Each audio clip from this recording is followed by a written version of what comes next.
Olá, estamos começando mais uma entrevista aqui no meu canal, o canal Marco Antônio Villa, com o Dr.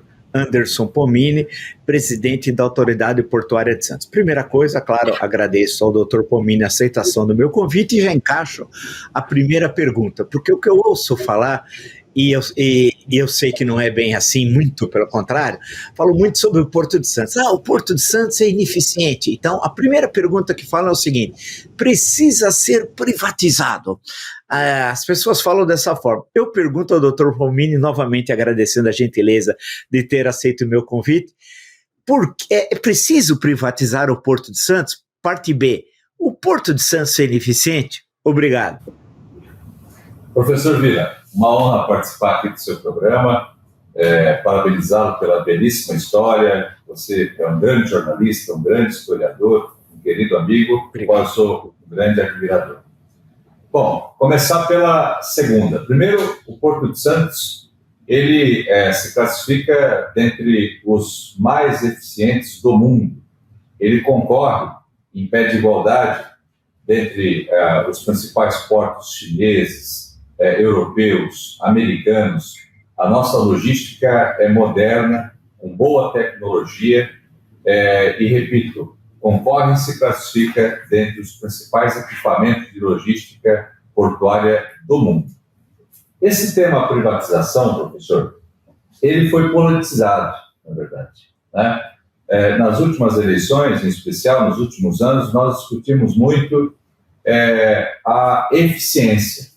E, obviamente, a política defende que o privado é sempre mais eficiente que o público, o que não é verdade. Nós temos vários exemplos de empresas públicas, né, que sempre se apresentaram com bons resultados, com eficiência, com bons números, independentemente dos critérios de controles que tiveram que receber para evitar o avanço da política sobre os seus caixas, né? Petrobras, em especial, ou empresas que sofreram no passado. Mas destacar que o Porto de Santos, ele já é privado. A autoridade portuária, ela exerce um papel de regulação entre os interesses privados que estão aqui representados pelos operadores portuários, que são empresas privadas, empresas nacionais e algumas internacionais. Algumas grandes, inclusive maiores do mundo, como a Cofico, como a DP World, da família do Sheikh Zayed, aqui instalada, e grandes empresas nacionais. Então, o papel da autoridade portuária é realizar o leilão das áreas, a fiscalização e as obras de manutenção que asseguram as operações portuárias, principalmente manutenção do calado, ou seja, para que os navios possam entrar e sair com segurança, exige-se um calado, uma regra internacional, no mínimo profundidade de 15, e as vias que permitem o escoamento dos produtos, que nós chamamos de perimetrais. Então, essas são as nossas obrigações. Então, 100% dos operadores portuários são privados. E para concluir sobre o assunto, no discurso rápido, defendendo o privado, esse discurso poderá se apresentar com uma forma atraente. Então, veja só, é preciso que o Porto de Santos se privatize, porque nós precisamos acabar com as filas, os navios ficam esperando de 15 a 20 horas para o seu atracamento, nós temos dificuldade para o escoamento desses produtos na Cônego, na Imigrante, na Anchieta, e a privatização vai resolver o problema e nos emprestar celeridade para a boa logística. Então, veja, esse é o discurso rápido, muitas vezes político e eleitoreiro. Joguemos uma lupa sobre ele. Bom, repito, o porto é privado. Os navios ficam esperando de 20 a 30 horas em razão da boa logística que o Porto de Santos oferece.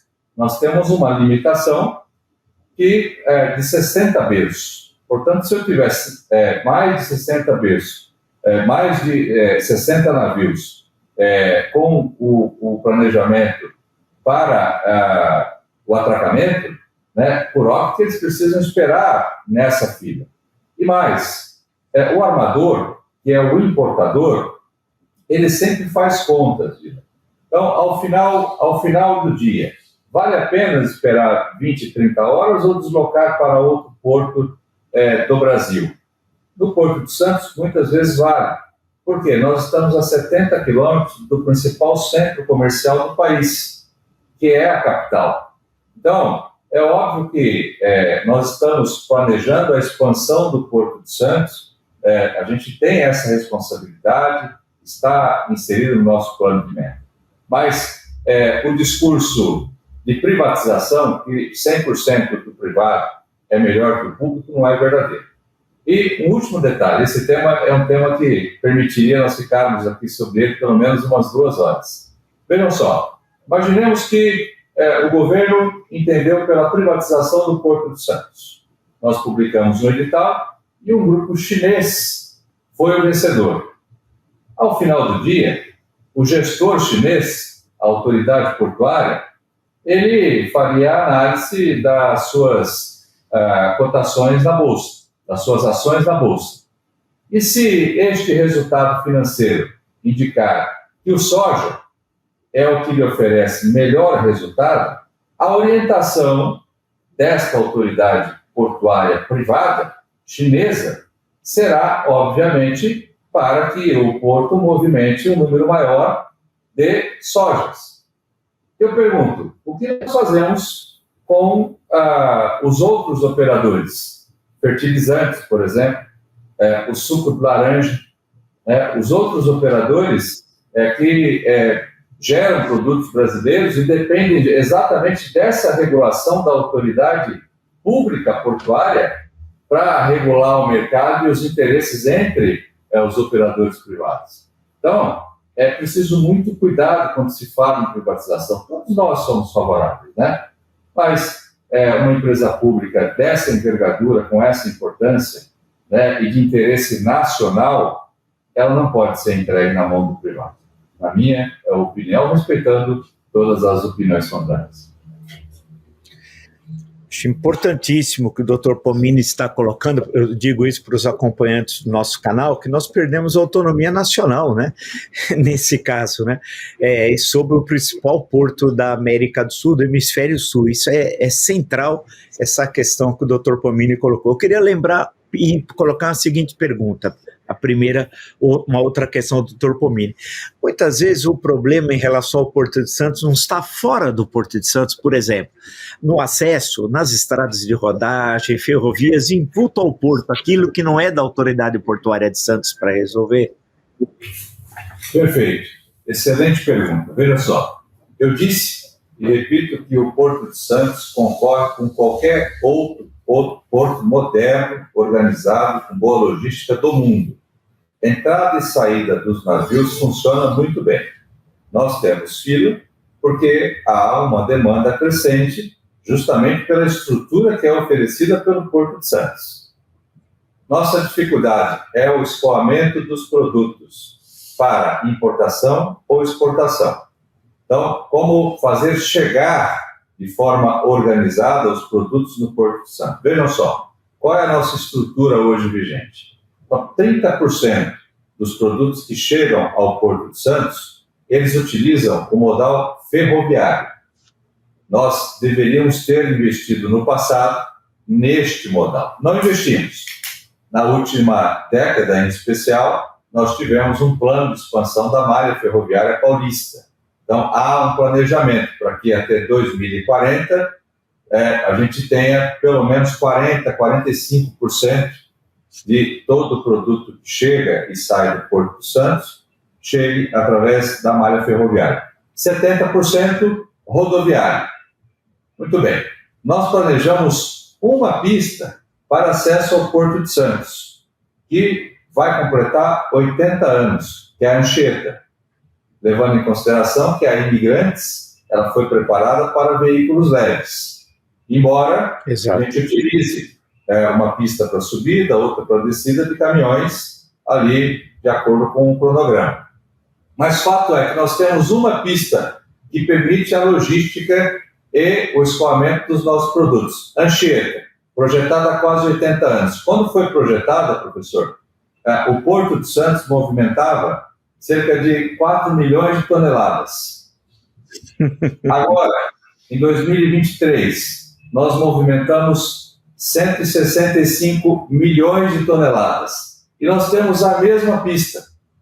Ou seja, nós chamamos a atenção do governo do Estado para a implementação da chamada segunda pista de logística que permita o escoamento dos produtos para importação e exportação para o interior do país. Então, há necessidade de um investimento conjunto. É claro que a gente tem muitas obras que precisam ser feitas aqui no nosso anel viário ou na nossa poligonal do Porto de Santos. O bairro do Alemoa, por exemplo, que é muito conhecido, né, por se apresentar com todas essas dificuldades de logística. Tanto é que ontem, inclusive, eu estava em Brasília tratando das obras que foram inseridas no PAC, relacionadas às operações portuárias de Santos. São 7 obras que já conseguem prever justamente essa expansão na nossa importação e trabalha com esse tema de expansão portuária com maior capacidade para a movimentação de grãos. Daí a importância dessa conexão com outras obras que permitam esse escoamento do produto, né? Porque obra de logística, como fazem os americanos, os chineses, eles costumam planejar de ponta a ponta. Nós, brasileiros, nós enfrentamos os problemas quando eles se apresentam. Vai travar. Quando trava, vou lá e construo um viaduto. Então, nós precisamos aprender essa boa logística de ponta a ponta, que é o que a gente está cobrando e frequentemente debatendo com os operadores portuários sobre o assunto. O Dr. Pomini falou em certo momento que é possível atracar 60 navios.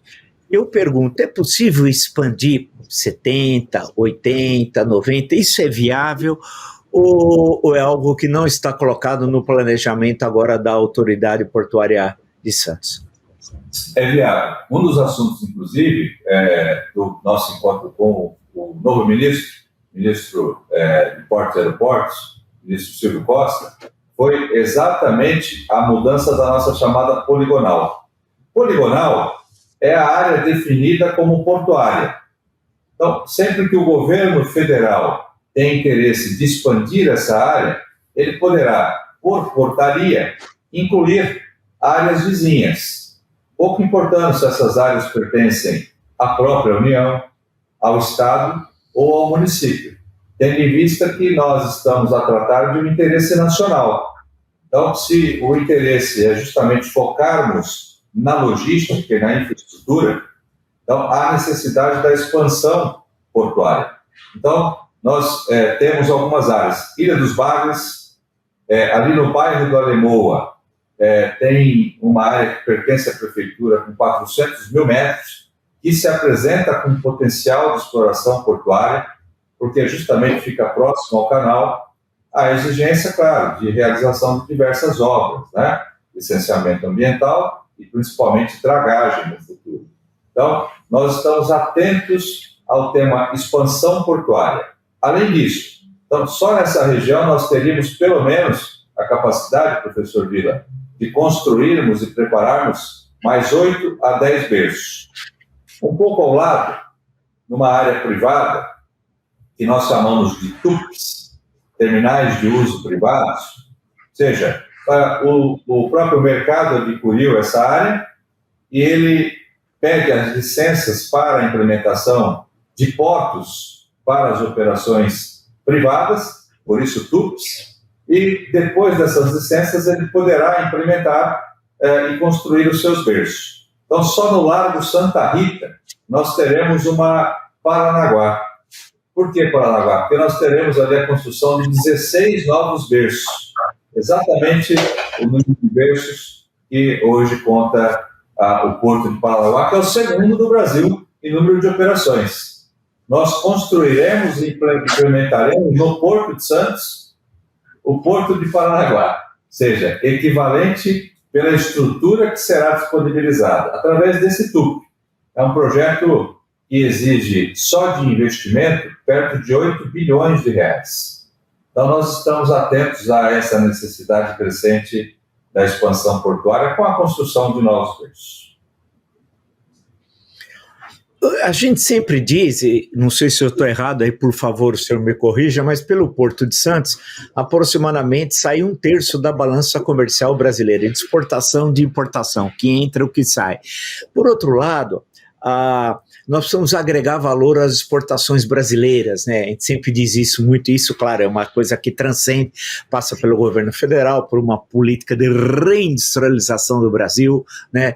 Que me parece fundamental, se nós não virarmos um país neocolonial, só exportador fundamentalmente de grãos, também nós exportamos petróleo porque não temos refinaria suficiente para depois importar, etc, etc, etc. Como é que fica? Eu passo muito por ali, porque eu vou muito a Santos, gosto, primeira vez que eu fui faz tempo, o doutor Pomini foi em 1963, e naquele ano, inclusive, o Santos foi bicampeão mundial, bons tempos, mas então eu vou lá há bastante tempo. Então fico pensando nos contêineres e vejo muito, observo os depósitos, a questão que se coloca, como é que fica a questão dos transportes de contêineres, que, é claro, é uma tendência, né, de certas décadas do comércio internacional no Porto de Santos? Olha, você tem razão. O Porto de Santos representa 30% da nossa corrente de exportação. Ou seja, veja a importância. O Porto arrecada, professor, ano, 200 bilhões de reais.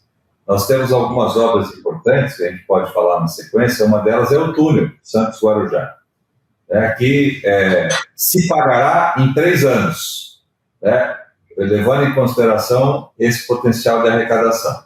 Mas você tem razão também quando disse que nós não planejamos produtos com valor agregado, né? O nosso forte são as commodities, grãos, soja, milho, né? O suco também. A cada 10 copos de suco que são tomados no mundo, 7 a 8 saem do Porto de Santos. Vejam a relevância, né, para a importação desses produtos. E há uma crescente sobre celuloses. Nós temos também vários novos terminais que foram implementados, principalmente por empresas da Ásia. A DP World se instalou aqui, fez um investimento de mais de 10 bilhões de reais em parceria com a Suzano, inclusive comprando as próximas safras para abastecer a Ásia, abastecer a China, Dubai, Abu Dhabi, toda aquela região, tendo em vista a escassez de papel naquela região. Papel é um item muito caro para os asiáticos em geral. E o Brasil, obviamente, a nossa riqueza é a possibilidade de áreas para a plantação e a geração desses produtos. Containers. O Porto de Santos tem capacidade para movimentar cerca de 5 milhões de containers ano. Nós estamos atentos ao volume e à percentagem de crescimento de movimentação de containers. Então, há uma necessidade, professor Vila, de dobrarmos essa capacidade até 2030, acompanhando o gráfico de crescimento.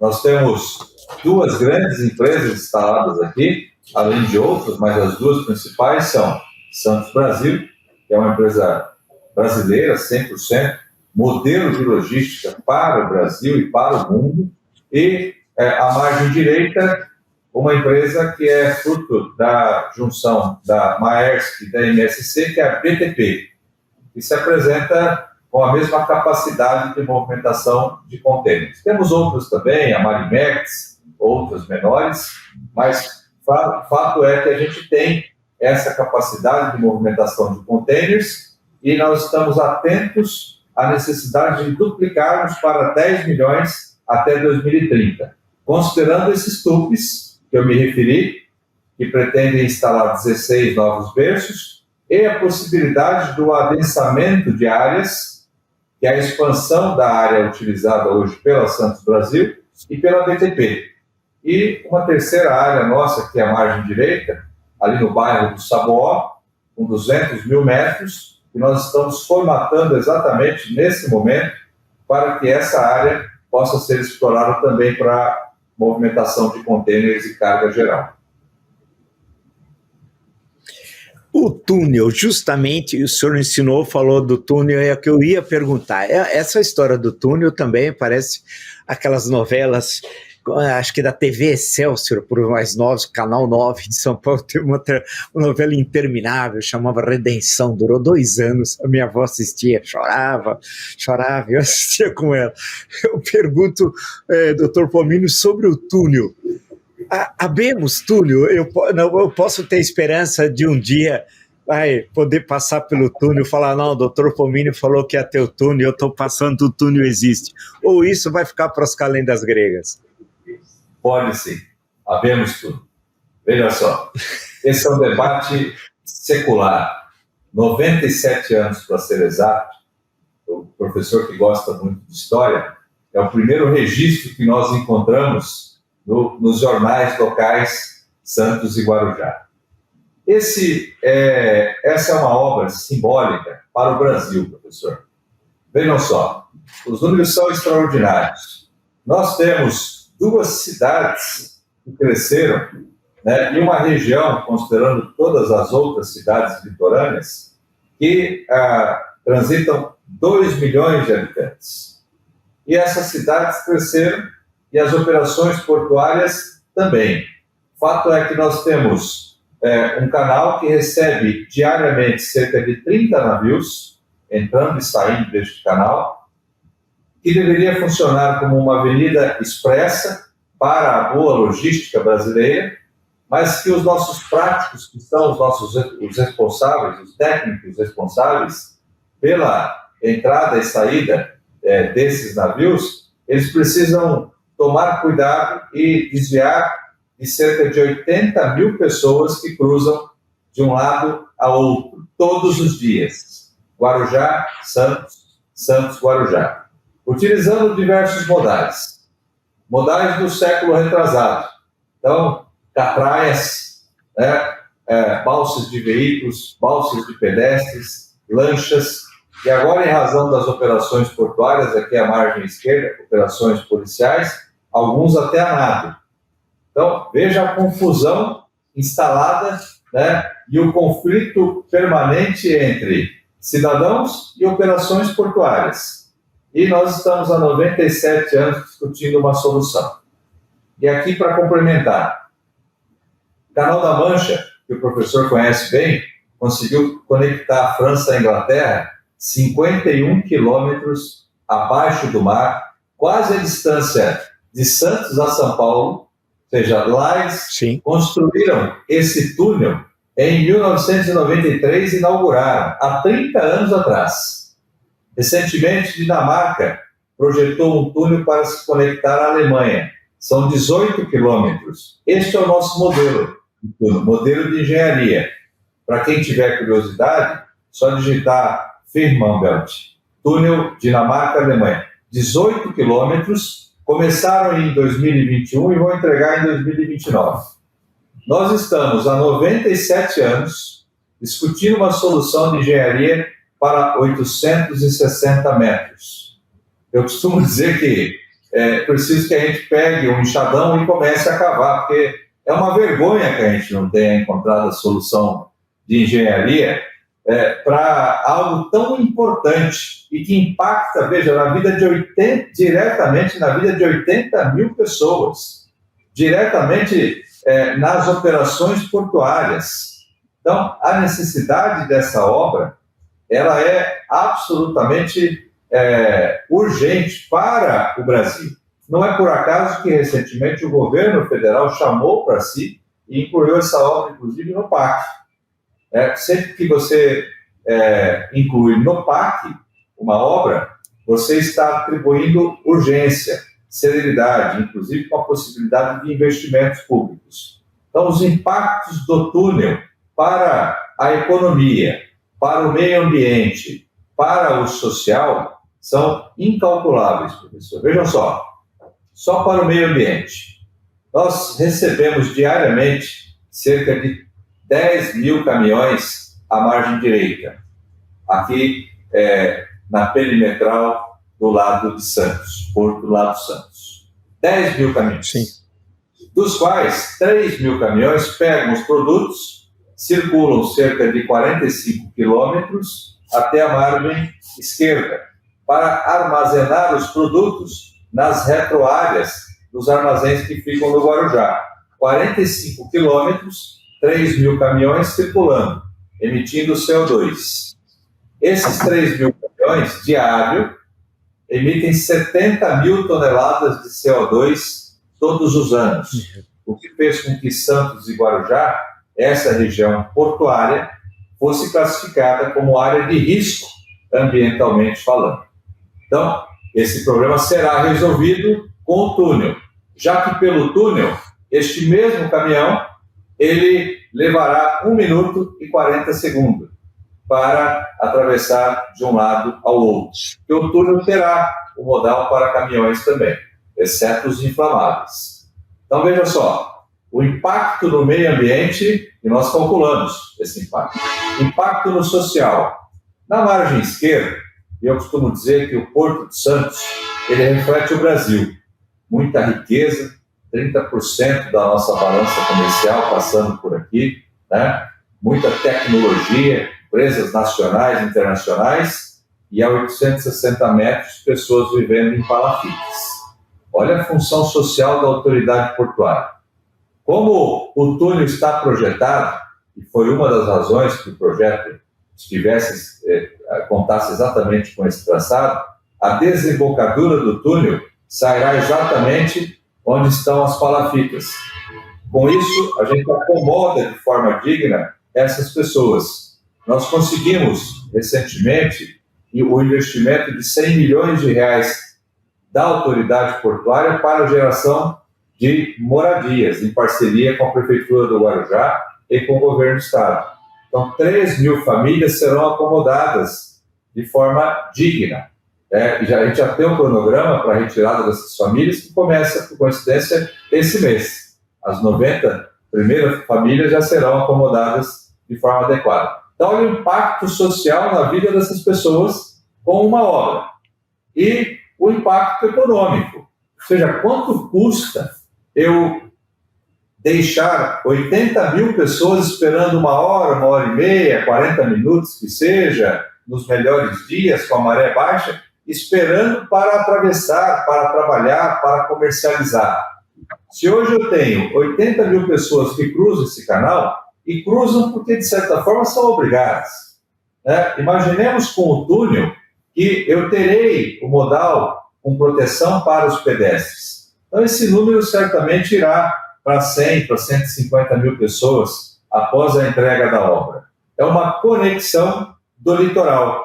E é uma obra que representa a retomada efetiva do crescimento pelo governo. Porque se o governo ele está passando esse recado para a iniciativa privada, que está preocupado com o investimento em obras de infraestrutura, professor, o recado que é dado para o privado é absolutamente importante para que ele também o faça. Então, veja, nós discutimos na década de 80, 90, a importância e os pilares principais que orientam as nossas governanças. Saúde, educação, não é isso? E segurança. Sim. Nesse momento histórico, é preciso que a gente discuta infraestrutura e logística. O Brasil ele precisa deixar o século retrasado, deixar de produzir só commodities e, como o professor disse, se industrializar. Ou seja, essa região toda aqui, Cubatão, retroárea, que no passado, inclusive, contava com o chamado Porto Indústria, e perdeu essas empresas por falta de incentivo fiscal, por falta de governo e planejamento, essas empresas subiram a serra, porque, obviamente, a empresa faz o cálculo, onde fica mais em conta eu operar e eu produzir. E nós temos um outro problema que eu conversava ontem também na Câmara dos Deputados, o rigor das nossas normas. A gente tem uma norma ambiental absolutamente rigorosa para a implementação e a construção de logística, de infraestrutura.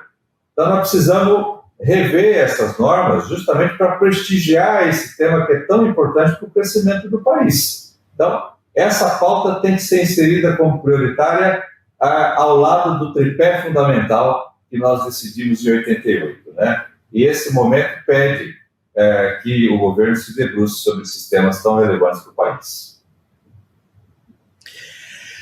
Olha, eu teria uma série de outras questões, mas acho que foi tão importante os pontos levantados aqui pelo Dr. Anderson Pomini. Eu até brinquei antes que nós poderíamos resolver o problema da Vila Belmiro também, se desse fazer uma extensão do porto até lá, porque eu, como santista, nós estamos sofrendo esse ano como nunca, mas vai ser um pouco difícil, né? Vamos esperar que a gente consiga, ao menos, se salvar e deixar de todo ano até pensar em se salvar.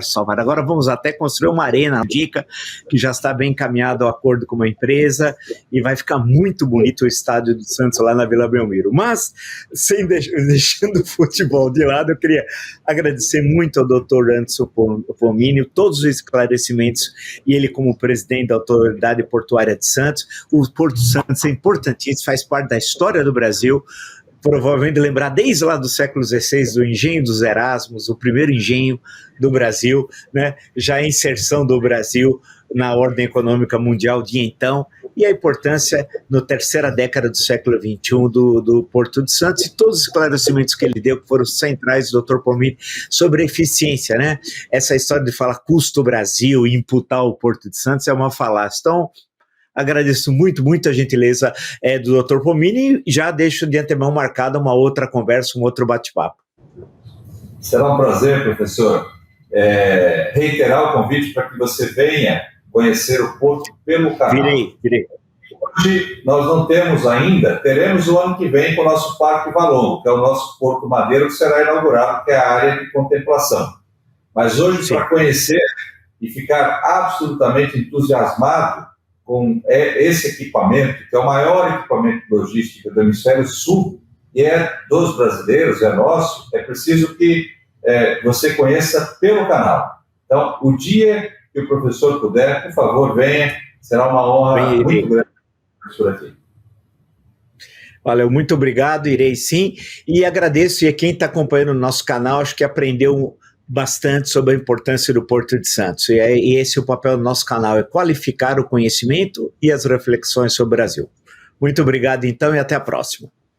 Muito obrigado, uma honra.